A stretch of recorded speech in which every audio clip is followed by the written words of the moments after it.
इसमें हम बात करेंगे आपसे किसकी, वेक्टर प्रोडक्ट की, ठीक है ना। दूसरा पॉइंट है ये वेक्टर प्रोडक्ट। आपने जस्ट अभी प्रीवियस लेक्चर में पढ़ा स्केलर प्रोडक्ट का रिवीजन समरी, नेक्स्ट कैलकुलेशन। अब पढ़ेंगे आप वेक्टर प्रोडक्ट। सोच के देखिए, आप किसे कहते हैं वेक्टर प्रोडक्ट? भाई दो वेक्टर क्वांटिटियां हों, एक ए हो और दूसरी बी हो। जब आप ए और बी को क्या करें, मल्टीप्लाई करें, क्या करें, मल्टीप्लाई करें, और मल्टीप्लाई करने पर जो रिजल्ट आ रहा है, मान लीजिए कि आर, और आर क्या हो, वेक्टर क्वांटिटी हो। क्या हो, वेक्टर क्वांटिटी।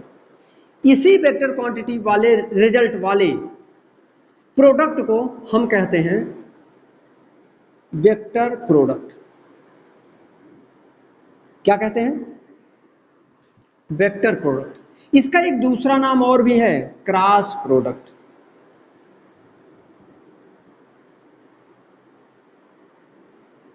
इसका एक दूसरा नाम और भी है, क्रॉस प्रोडक्ट। बोले बात समझ में आ रही, क्लियर? कहीं कोई डाउट है तो बोल सकते हैं आप। दिखाई भी दे रहा प्रॉपर्ली? हाँ दिख रहा है, ठीक। अब देखिए, तो वेक्टर प्रोडक्ट और क्रॉस प्रोडक्ट कहते हैं इसको। आइए, ये जो आता है इसको हम रिप्रेजेंट कैसे करते हैं, a cross B equal to result. बोले ठीक है। वहां आपने देखा था, लिख दूं मैं यहां, आपने देखा था A dot B, vector A dot vector B आपको मिला था ए बी कॉस थीटा। क्या मिला था, ए बी कॉस थीटा। इसका जब क्रॉस प्रोडक्ट होगा तो मिलेगा A B, A cross B मिलेगा आपको ए बी साइन थीटा। क्या मिलेगा, ए बी साइन थीटा। और साथ में अगर आप चाहें तो एन कैप भी लगा सकते हैं, जिसे आप यूनिट वेक्टर का कोई सिंबल देते हैं। क्या देते हैं, यूनिट वेक्टर का कोई सिंबल देते हैं। रीजन ये है, ये जो एन कैप है, ये क्या है, एन कैप। एन कैप क्या बताता है आपको, आपको बताता है डायरेक्शन, डायरेक्शन ऑफ रिजल्टेंट। क्या बताता है, रिजल्टेंट के डायरेक्शन को बताने के लिए। यहां क्या आएगा पता नहीं है, आई डॉट आई, आई आएगा, जे आएगा, के आएगा, जो भी आएगा कुछ ना कुछ आएगा, जो आएगा वही उसकी दिशा होगी, वही उसकी दिशा होगी। क्योंकि आपको याद होगा आई, जे और के कौन सी दिशा बताते हैं, ये बताता है एक्स एक्सिस, ये बताता है वाई एक्सिस, और ये बताता है जेड एक्सिस। तो ये बातें भी दिमाग में आपके बैठी होनी चाहिए। बोले क्लियर एकदम? कोई डाउट है आपको? बोलिए।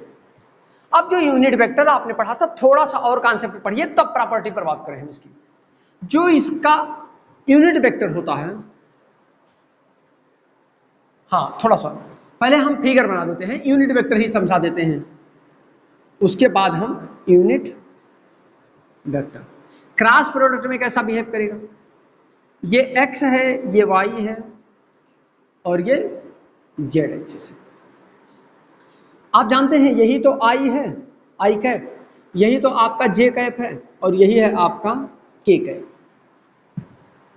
आप देखेंगे, ध्यान से देखिए, आई और जे, या फिर पहले आई डॉट आई आपको सिखाते हैं, आई क्रॉस आई, डॉट तो पीछे था, आई डॉट आई।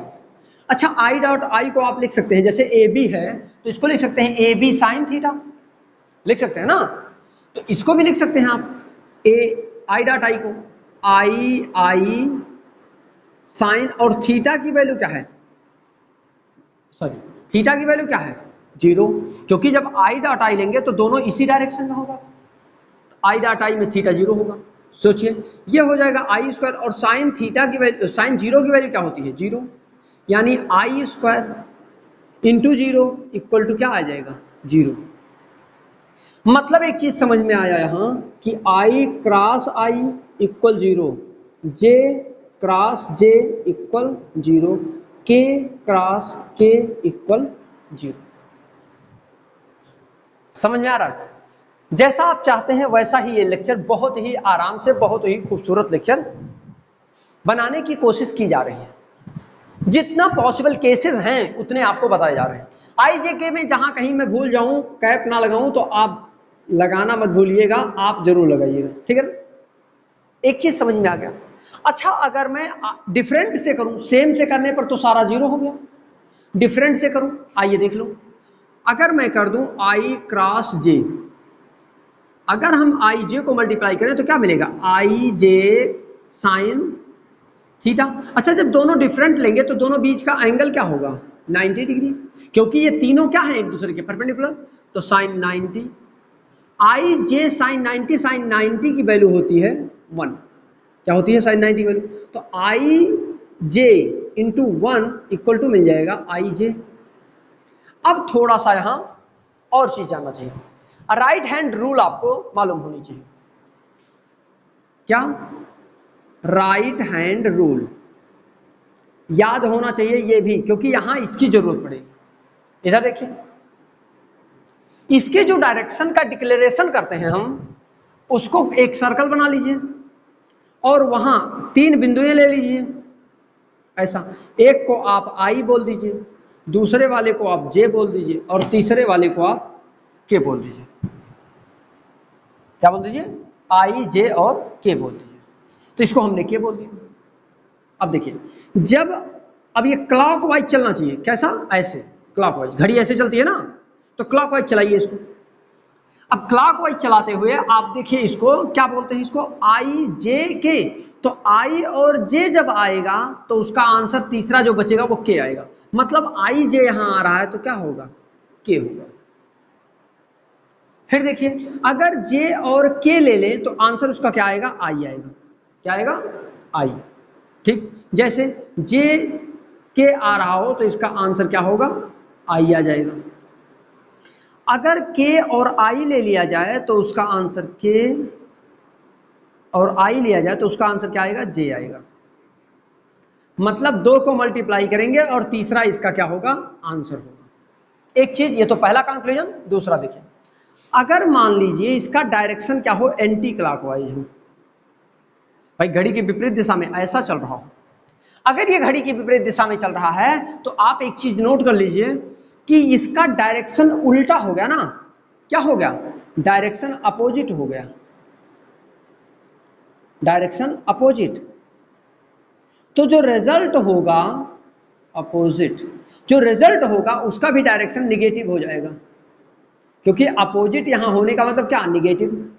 जैसे मान लीजिए के बाद आई आ रहा है, के आई, नहीं आई के बाद क्या आ रहा है, आई और के आ रहा है, तो आई के बाद के उल्टा आ रहा है, तो ये जो आंसर आएगा वो जे नहीं, माइनस जे आएगा। क्या आएगा, जे, सॉरी, आई के बाद क्या आ रहा है, के, तो इसका आंसर क्या आएगा, आई के का माइनस जे। अगर आप के को आई से जे से मल्टीप्लाई करें, अपोजिट, के क्रॉस जे करें, तब क्या आएगा, माइनस आई। और अगर आप जे क्रॉस आई करें, जे क्रॉस आई, तो क्या आएगा, माइनस के। बोले बात समझ में आई? क्योंकि ये डायरेक्शन क्या हो गया, हमको लेना था क्लॉकवाइज और ये चल रहा है एंटी क्लॉकवाइज। हमको चलना है, जो रूल है वो क्लॉकवाइज चलना है, लेकिन ये एंटी क्लॉकवाइज चलने की वजह से इसका डायरेक्शन क्या हो जाएगा, चेंज हो जाएगा। बोलिए समझ में आ रहा है? एकदम क्लियर, एकदम अच्छे से, जैसा हम चाहते हैं। बोलिए, जैसा हम चाहते हैं कि आपको उतना समझ में आ जाए, कभी कोई डाउट रहे ना, इसी समय लेक्चर याद भी हो जाए। बोलिए ठीक है इतना। अब एक एग्जांपल लगाते हैं। एग्जांपल क्या, पहले प्रॉपर्टी पढ़ते हैं, प्रॉपर्टी पढ़ लें उसके बाद तब एग्जांपल लगाते हैं। देखिए, property of vector product,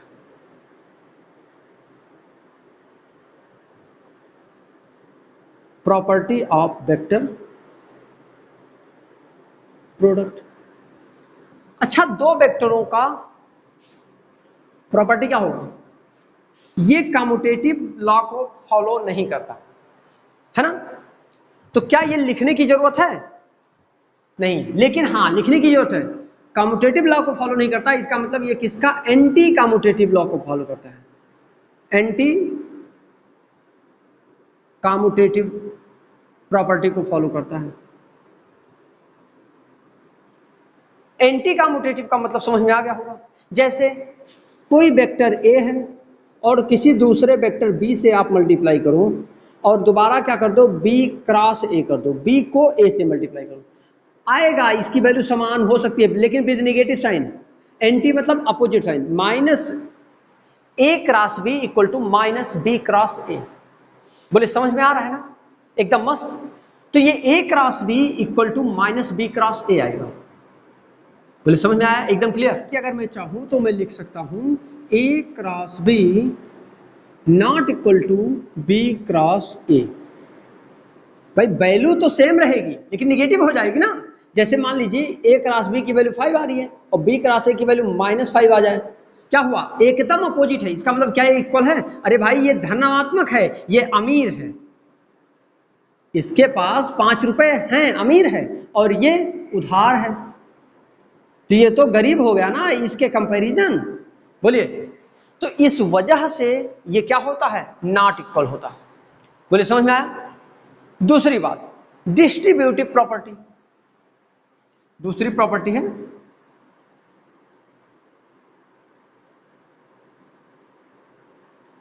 distributive property. अब डिस्ट्रीब्यूटिव प्रॉपर्टी का क्या कॉन्सेप्ट है? मतलब ये मान लीजिए जैसे ए क्रॉस बी प्लस सी हो, बी प्लस सी हो, तो आप इसको लिख सकते हैं a cross B plus a cross सी। ध्यान रहे ये गलती मत करिएगा कि ए क्रॉस बी को बी क्रॉस ए लिख दीजिएगा, तुरंत इसकी वैल्यू भी आपने देखा ए क्रॉस बी और बी क्रॉस ए में निगेटिव का अंतर है, इसका मतलब ये हो जाएगा गड़बड़। इसलिए ये चीजें विशेष ध्यान देने की आवश्यकता आपको है। बोले ठीक। तीसरी प्रॉपर्टी आपको मिलेगी ये एसोसिएटिव। अच्छा, ये एंटी कम्यूटेटिव मतलब व्युत्क्रम क्रम विनिमय नियम,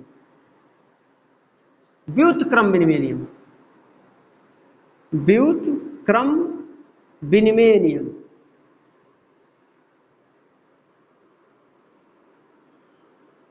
और ये हो जाएगा डिस्ट्रीब्यूटिव प्रॉपर्टी। मतलब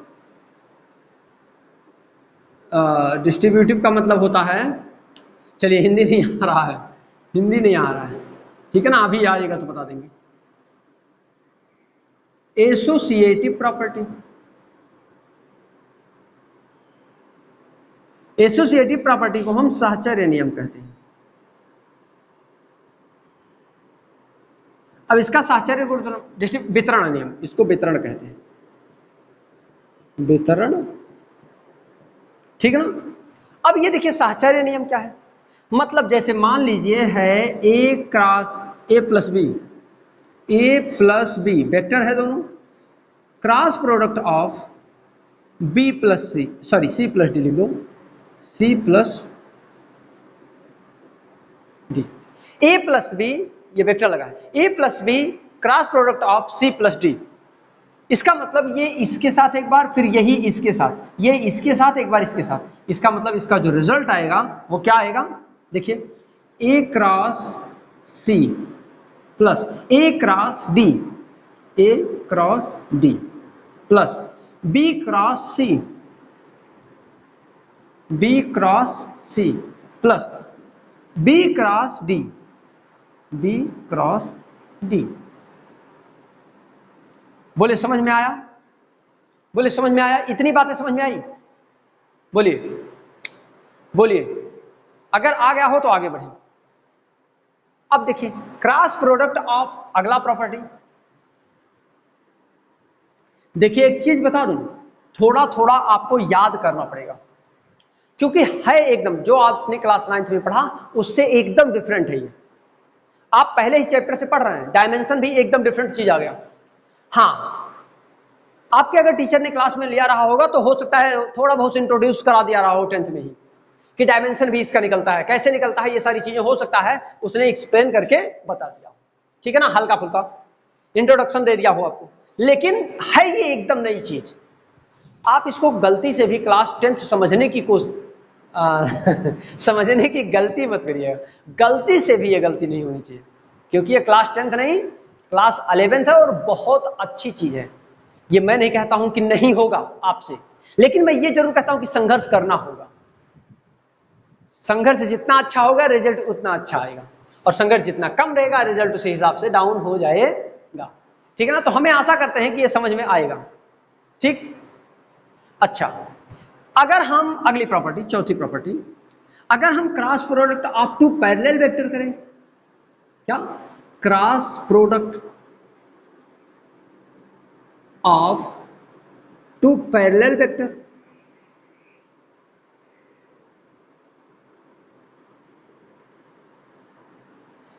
अब दो क्रॉस प्रोडक्ट किया जाए किसका, दोनों पैरेलल वेक्टर का।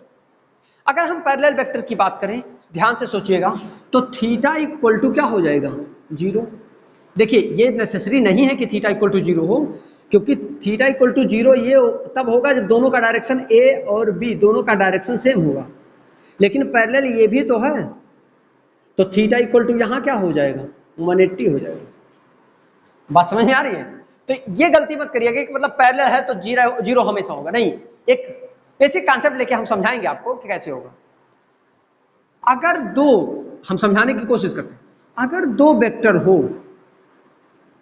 और दोनों क्या हो, पैरेलल हो, थीटा इक्वल टू मान लेते हैं पहले कंडीशन में 0 हो, तो ये आएगा A B sine theta n cap, बोले सही है ना।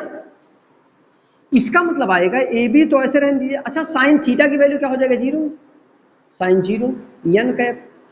आप जानते हैं ए बी साइन 0 की वैल्यू क्या होती है, 0, और जब आप यहां 0 से मल्टीप्लाई कर देंगे तो ये सब कुछ क्या हो जाएगा, 0।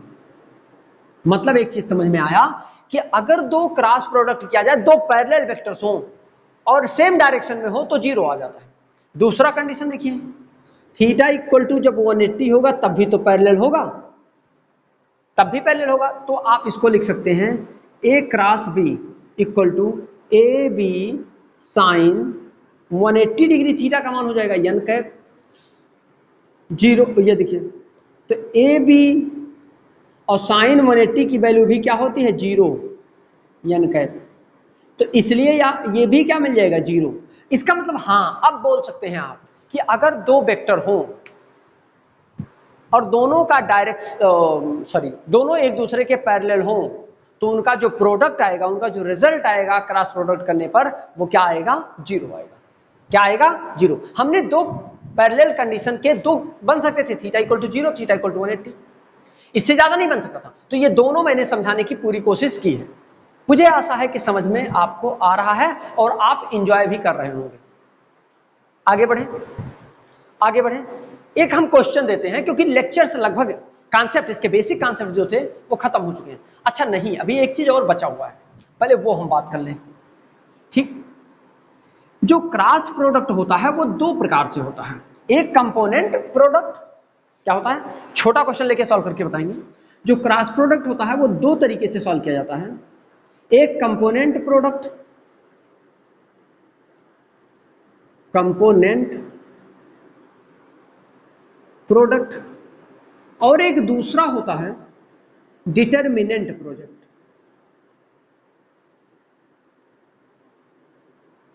अब डिटरमिनेंट की बात आती है जब आप क्लास 12 में पहुंचेंगे, तो मैथ का तीसरा चैप्टर है आपका, मैथमेटिक्स में थर्ड चैप्टर है आपका डिटरमिनेंट। ये चीजें वहां मतलब सारणिक, तीसरा नहीं चौथा चैप्टर है ये, तीसरा चैप्टर है आपका मैट्रिक्स, आव्यूह। तो मैट्रिक्स और ये डिटरमिनेंट दोनों एक जैसे हैं, बस थोड़ा सा अंतर है दोनों में, ठीक है ना। अब आइए हम प्रोडक्ट की बात करते हैं, तो पहले हम बात करेंगे कंपोनेंट की, डिटरमिनेंट बाद में बात करेंगे। चलिए आइए, जो कंपोनेंट प्रोडक्ट होते हैं वो कैसे होते हैं, जैसे मान लीजिए ए और बी दो वेक्टर दिया हुआ है, ए दिया है 2i - j और b इक्वल टू दिया है 3j माइनस के या प्लस के, कुछ भी ले लो आप। अब जब आप इसका a क्रॉस b करोगे, ये वेक्टर क्वांटिटी, तो मिल जाएगा a की वैल्यू है 2i माइनस जे और क्रॉस इसकी वैल्यू है 3j माइनस के, 3j माइनस के। करो मल्टीप्लाई, 2 3 जा 6, i cross j, i cross j, और जब 2 को इससे करोगे तो माइनस हो जाएगा, plus minus 2i cross k। जब इससे करोगे तो ये हो जाएगा माइनस 3j क्रॉस j और minus minus plus j cross k। ध्यान से देखिएगा, i dot i, j dot j, k dot k की वैल्यू 0 होती है, तो ये तो 0 हो गया। लेकिन ये अब इसको समझने के लिए भाई ये देखिए, ये i है, ये j है और ये k है। तो i j, i के बाद j है, इसका मतलब k पॉजिटिव आएगा, यानी 6k आएगा माइनस। i k है, i के बाद k एंटी क्लॉकवाइज जा रहा है, मतलब माइनस j आएगा, तो ये -2 तो है ही और माइनस j आएगा। यहां देखिए, ये j क्रॉस j की वैल्यू 0 हो जाएगा, तो 3 से मल्टीप्लाई करेंगे 0 हो जाएगा, प्लस j k। अब देखिए j फिर k, देखिए इधर क्लॉकवाइज है, j k तो i आएगा। इसका मतलब इसका आंसर आएगा 6k माइनस माइनस ये प्लस हो जाएगा 2j और प्लस i। इसको थोड़ा सा सही से लिख लो, i j k पहले लिख लो, i plus 2j plus 6k, ये होगा इसका आंसर। ठीक, इसी क्वेश्चन को हम डिटर्मिनेंट मेथड से लगाते हैं। किससे? किससे? डिटर्मिनेंट से। इसी क्वेश्चन को समझने की पूरी कोशिश करिए, समझ में आएगा, इसकी गारंटी लेते हैं। बस हाँ, एक बार देखने पर नहीं आएगा तो दोबारा देखना पड़ सकता है। आइए देखिए, अब डिटर्मिनेंट मेथड, डिटर्मिनेंट मेथड में क्या होता है, ये जो इरेज कर दिया हमने, आप लिख लीजिएगा। जो भी दिया होता है, जैसे a और b दोनों दे रखा है, इसके i, j और k तीनों टर्म को हम लिख देते हैं, और जो वैल्यूज दी है लिख लीजिए। तो i में 2 है, 2 है, और j में -1 है। अरे भाई, j के साथ -1 मल्टीप्लाई करो, -1 है, और k की वैल्यू नहीं है तो 0 होगा।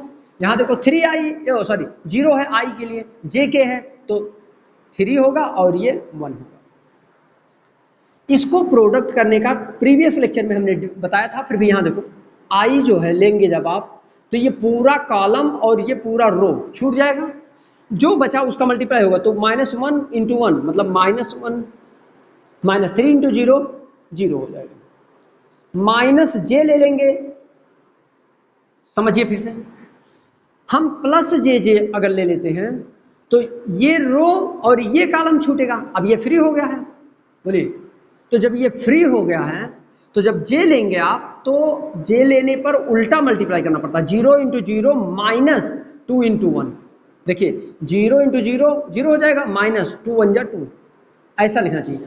लेकिन अगर हम माइनस यहां ले लें तो ये 2 आगे चला जाएगा, 0 पीछे चला जाएगा, यानी 2 - 0 हो जाएगा।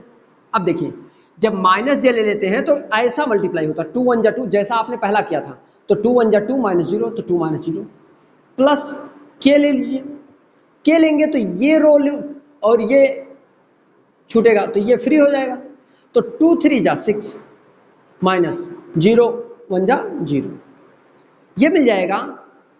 माइनस, ये क्या आ रहा है, माइनस, माइनस कैसे आ रहा है चेक कर लो, -1 × 1, यहाँ माइनस j है, हाँ ठीक, तो ये हो जाएगा -i, यहाँ क्या हो जाएगा -2j,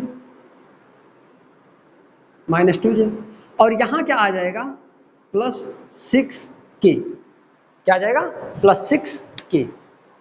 अच्छा ये देखिए, यहाँ कहीं गलत हुआ क्या, ये कैसे माइनस आ रहा है, बोलिए। अच्छा i के, ये तो माइनस में ही था, तो ये i के बाद के अपोजिट जा रहा था, तो माइनस माइनस ये प्लस हो जाएगा, +2j हो गया। ये कहीं गलत हो रहा है क्या, चेक करिए इसको। चेक करिए, ये गलत है या ये गलत है, दोनों का आंसर सेम आना चाहिए था। ये तीनों पॉजिटिव आ रहा है यहाँ वैल्यू, और यहाँ तो नेगेटिव आ रहा है, ऐसे कैसे हो सकता है? 2 आई की वैल्यू और जे की वैल्यू -1 है और 0 है, ये आई है नहीं तो 0 हो जाएगा, ये के +1 और -1। तो यहाँ जब आप मल्टीप्लाई कर रहे थे तो क्या किया आपने? ए ओ शिट, यहाँ देखिए गलती से यहाँ मैंने माइनस लिख दिया है और इसीलिए आंसर डिस्टर्ब हो गया। एक काम करते हैं, इसी को कर देते हैं क्योंकि ये तो सही है, हम इसको फिर से कर देते हैं। आपको ऐसा नहीं लगना चाहिए, देखिए ऐसा नहीं लगना चाहिए कि मतलब आंसर चेंज आएगा दोनों से, नहीं, दोनों से आंसर सेम आएगा, क्योंकि यहाँ गलती हो गई थी, प्लस लिख दिया था इसीलिए माइनस लिख दिया था, गड़बड़ हो गया।